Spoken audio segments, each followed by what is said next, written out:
deuxième période de ce numéro de LGT Le Mag. Merci d'être avec nous. Et LGT Le Mag, eh bien, c'est du lundi au vendredi de 20h30 à 22h sur la 3. Et on est disponible sur le canal 203, StarTime 740, la TNT numéro 3 ou encore sur l'application RTI Mobile.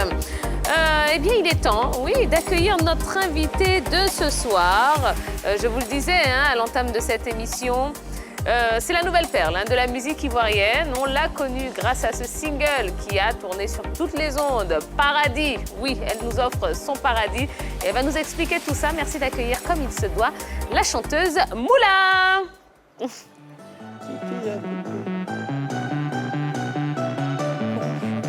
Bonsoir. Bonsoir Moula, comment allez-vous? Ça va top. Je sais pas si je dois dire toi ou vous. Comme vous voulez, ça ne me dérange pas. Ok. Vous pouvez me tutoyer, moi je vais vous voyer malheureusement, mais il n'y a pas de souci. On est là pour passer un bon moment, pour parler de sport, c'est une émission de sport. Alors, que représente le sport pour vous, Moula? Alors moi, le sport, c'est quelque chose qui me permet mais vraiment de...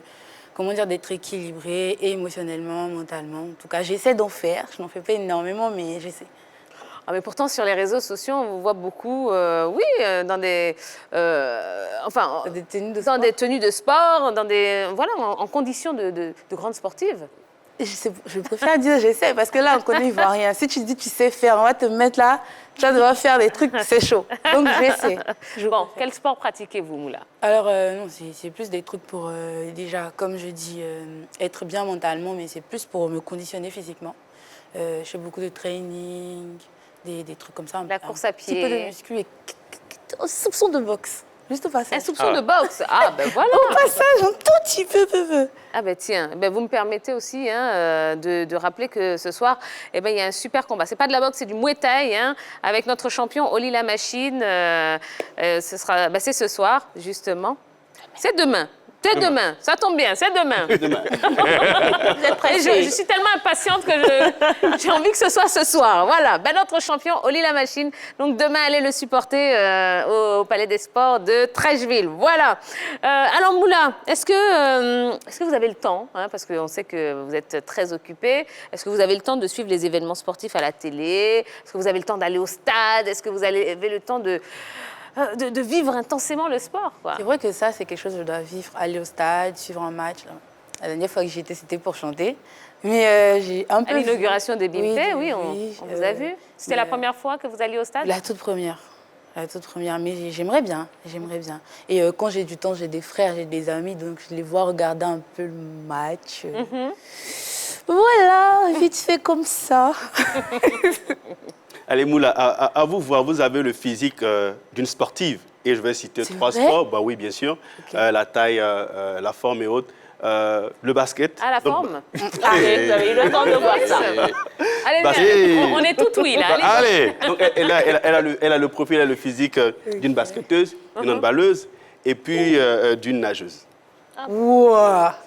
Bah, quelle est la question? Merci. La question, merci. Il est perdu. Parmi ces trois sports, si vous devez choisir un, c'est lequel? La natation, parce que j'aurais bien aimé le faire plus tôt. Ma maman, c'était une peureuse, donc elle ne voulait pas qu'on ait affaire à l'eau. Mais ouais, j'aimerais bien. Vous savez nager ou pas? Non? D'accord. Il y en a plein, vous savez. Aucune gêne. Mais j'ai pas honte de le dire. Moi, je veux bien mettre mes pieds dans l'eau, les gars, nager. Comme ma maman, elle dit, nous, on est de l'Ouest, on n'est pas d'ici. Nous, on aime être à la Il n'y a pas l'eau chez nous. On aime bronzer, nous. Effectivement. L'équipe de ceux qui ne savent pas nager. Oui, Henri Jo. Alors, l'équipe de Côte d'Ivoire, l'équipe de football de Côte d'Ivoire, parce que, quand même, il y a quelques noms que vous connaissez. Des noms... Ah ouais. Au niveau du football. J'ai peur de me tromper, mais... Ne dites pas Didier Drogba parce qu'il n'y est plus. Parce qu'il n'y est plus, ça je sais. On peut prendre toute génération. Toute génération. Allez-y. En tout cas, l'époque... On enlève Didier Drogba. On enlève Didier Drogba. Waouh. Agbon Victorien. Un bon victorien. Un bon Oui. victorien, je dis bien. Pardon. Oui, gardien de but. Bien sûr, Copa, comment ne pas dire, un grand merci, il nous a fait gagner. Il y a Max Radel, il y a plein de tontons. En tout cas, merci les Ah ben voilà. Merci les vieux vous pères. êtes troublé aussi, en fait, Henri Jo. Un bon victorien, il joue à Metz. Ah non. C'est son frère. C'est son frère, un bon Vincent d'épaule, Voilà, le merci. portier. Lui, il est milieu de terrain. Ah, vous êtes troublé. Qu'arrive-t-il à nos hommes sur ce plateau ce soir? Et des Ils sont pas interprétations. concentrés, hein, nos Au garçons. paradis, là. souvent, c'est bizarre. Nom de paradis à gâter d'air. Bon, allez, mesdames et messieurs, vous avez vu, ce sera que de la bonne humeur, de la détente et de la découverte aussi de notre invité, pour certains d'entre vous, Moula, qui est avec nous. Alors, si vous avez des questions à lui faire parvenir, eh bien, allez sur la page Facebook de la 3 pour le faire. On va continuer avec l'actu de ce soir.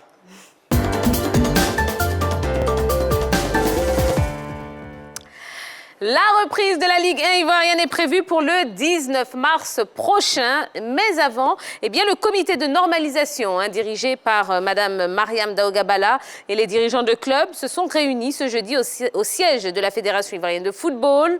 Ils ont procédé au tirage au sort pour la constitution des 2 poules. Eh bien, voyons un petit peu ces groupes avec Henri Jo. Là, je vous assure que je ne suis pas perdu. J'ai les poules et je vais les donner rapidement. Dans la poule A, nous avons l'équipe du FC San Pedro, l'US Bafing, l'Africa Sport, le Sporting Club de Gagnoa, la FAD, l'USC Bassam, la Zida Bengrou. Et puis, dans la poule B, nous avons le Racing Club d'Abidjan, champion en titre, le Stella Club d'Adjamé, la SEC Mimosa, la Société Omnisport de l'Armée, ou SOA si vous voulez, Boaké Football Club, Sol FC et la Standard. D'accord. Est-ce que, alors quand on regarde ces 2 poules, est-ce qu'elles vous semblent équilibrées ou il y a une des 2 poules qu'on pourrait appeler une poule de la mort? Oui, il y a une poule quand même pour moi qui est une poule un peu relevée. C'est la poule A, où on note quand même de grosses écuries. On a par exemple le FC San Pedro, vice-champion de Côte d'Ivoire. Vous avez 2 anciens vainqueurs de la Coupe de la Ligue, la FAD et puis l'USC Bassam. On n'oublie pas aussi un ancien champion de Côte d'Ivoire, le Sporting Club de Gagnoa, et puis un club historique, l'Africa Sport. Ça fait beaucoup dans cette poule, des équipes quand même de valeur, de qualité, qui jouent très souvent le haut du tableau. Et je crois que pour moi, c'est la poule A qui est la poule un tout petit peu relevée. Non, mais là, je ne suis pas du tout d'accord parce que moi, j'ai plutôt misé sur la poule B. Quand on regarde la poule B, on a 5 anciens champions et on a les 4 derniers champions qui figurent, les 4 derniers champions de la Ligue ivoirienne qui figurent dans la poule B. Vous avez la Standard qui a été champion, vous avez la SEC Mimosa, vous avez la Société Omnisport de l'Armée et puis le dernier champion qui est le Racing Club d'Abidjan, sans oublier le Stella Club d'Adjamé qui est une équipe qui compte au plan national et surtout africain qui est dans cette poule. Donc pour moi, c'est la poule B puisque 5 équipes ont déjà remporté la Ligue 1 ivoirienne et surtout les 4 derniers champions de notre championnat sont dans cette poule. Bon, Yellow, vous allez peut-être les départager là. Effectivement, les 2 poules sont équilibrées parce que déjà le championnat s'est arrêté en cours de jeu, seulement qu'à la 20e journée. Donc, il n'y avait pas véritablement, déjà, c'est le Racing Club qui a terminé avec 38 points. Ensuite, le FC San Pedro qui ne sont pas dans la même poule. Donc, pour moi, bien évidemment, ces 2 poules-là sont équilibrées de part et d'autre. C'est vrai qu'il y a de lourdes histoires, de lourds passés, de lourds vécus sur chacun de ces clubs-là. Mais quand on se base sur le championnat précédent, je pense que les 2 poules sont équilibrées. D'accord. Moula, vous avez vu la liste, elle est derrière moi en plus. Il y a des noms que vous connaissez dedans? ASEC, qui connaît pas ASEC? Quel Ivoirien? Alors, on comprend que vous supportez la SEC. Ah, bien sûr. Oui. Je pense que je vais me mettre des gens à dos, mais ouais. Je préfère. Vous allez perdre des fans là, vous savez. Hein. Compliqué, faites pas attention. Je suis influencée là. Donc la SEC Mimosa, très bien. Alors Yves Boris, quelles sont les dispositions, les dispositions pratiques pour ce championnat assez exceptionnel quand même? Oui, il y a des dispositions exceptionnelles qui ont été arrêtées par le comité de normalisation. On a les équipes qui feront des tests Covid la veille des matchs. On a chaque club qui pourra qualifier 40 joueurs au vu du caractère exceptionnel de la nouvelle saison. Les stades de la saison dernière sont maintenus, hormis le stade Félix Houphouët-Boigny qui est en réfection. Les 2 premiers de chaque poule joueront la super division et les matchs se joueront avec le public. Ça, c'est une bonne nouvelle.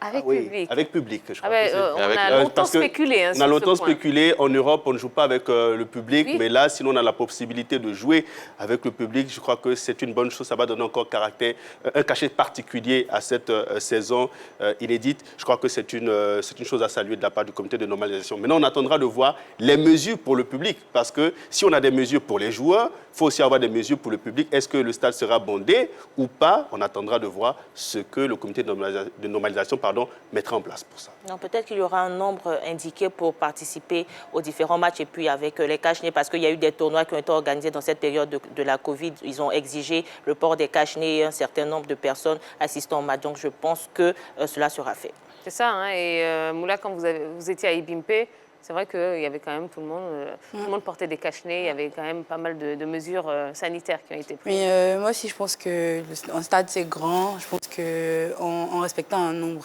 bien précis de personnes, ça pourrait le faire. Alors, Henri Jo, 40 joueurs par équipe.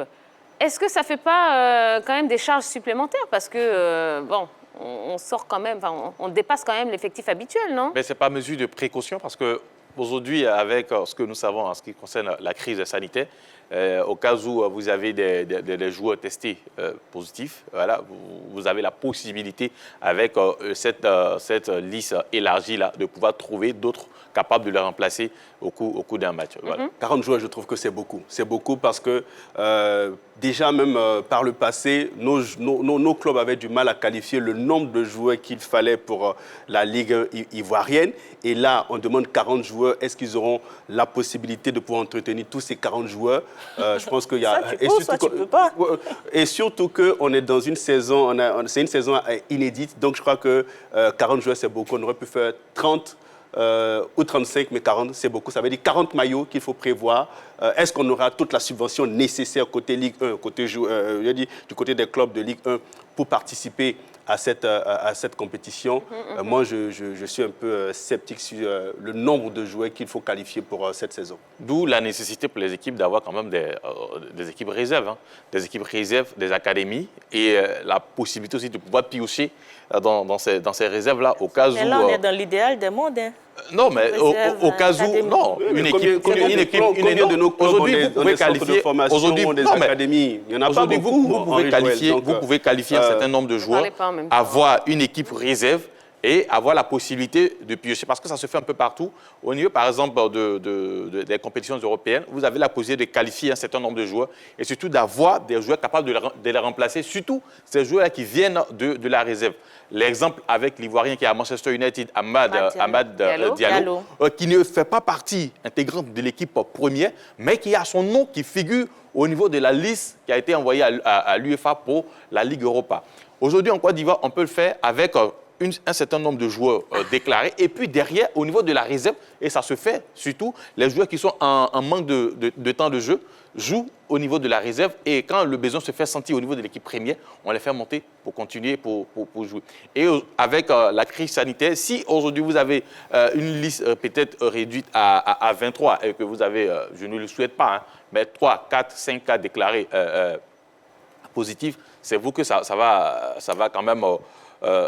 ça va mélanger un peu vos plans. Desservir, hein. Voilà, donc du coup, on élargit la liste pour permettre, en cas de test positif, pouvoir remplacer ces joueurs-là. Mais Henri Jo, nous savons tous que nos clubs ont beaucoup de difficultés. Nous savons que nous jouons là une saison assez exceptionnelle.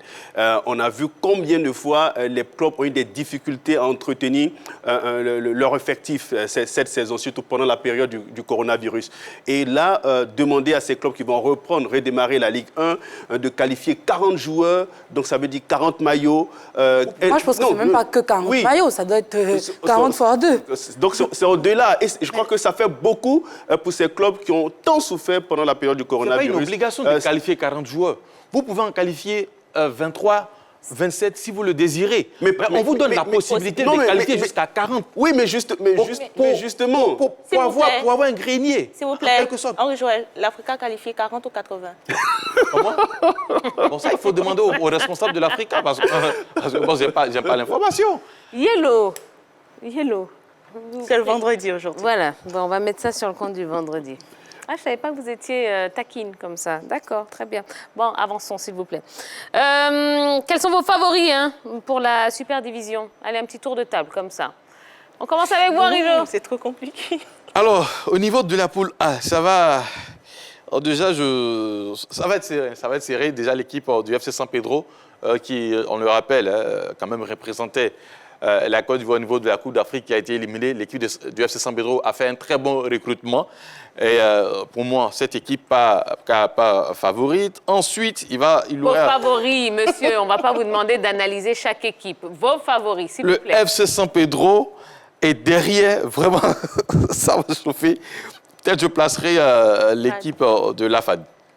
FC San Pedro et la FAD. AFAD dans la poule A. Et puis, dans la poule B, je mettrai Soa à sec. Soa à sec. Très bien. Moula. Oh là là.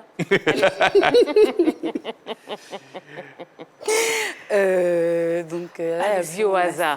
Comme ça, vous allez leur porter chance pour le championnat. Allez-y. Disons, la FAD d'Abidjan et Acida Bengourou. Voilà. Voilà. Et puis la poule B. Comme ça, ce sera fait. Voilà. Voilà. On va garder la VAR, hein, vous savez. Comme ça, s'ils font un bon championnat, On vous appelle. on vous appelle. D'accord. Et nous-mêmes, on va payer votre cachet pour que vous alliez chanter là-bas. ça. Voilà, D'accord. allez-y. Et poule B? Alors, c'était la Club d'Adjamé, ça, déjà entendu parler. Ouais, j'aime bien. J'aime ça. Et Boaké FC, pourquoi pas. Bon, ben voilà, allez. Vous ne mettez pas votre club là. La sec. La SEC aussi.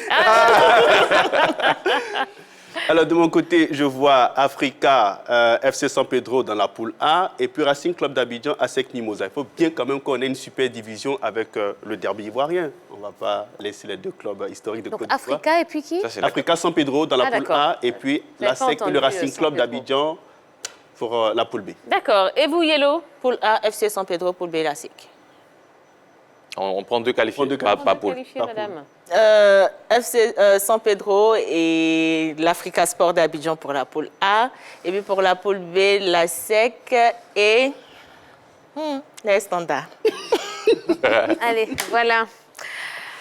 On va poursuivre. Alors, Moula, ouais. Dans cette émission, hein, vous avez vu, on a des sujets très sérieux. Mais on a aussi des petits moments un peu plus légers où on s'amuse. On va... Ouais, des amusements en rapport avec le sport, hein, évidemment. Ok. On va se faire une petite déconnade avec notre Jojo.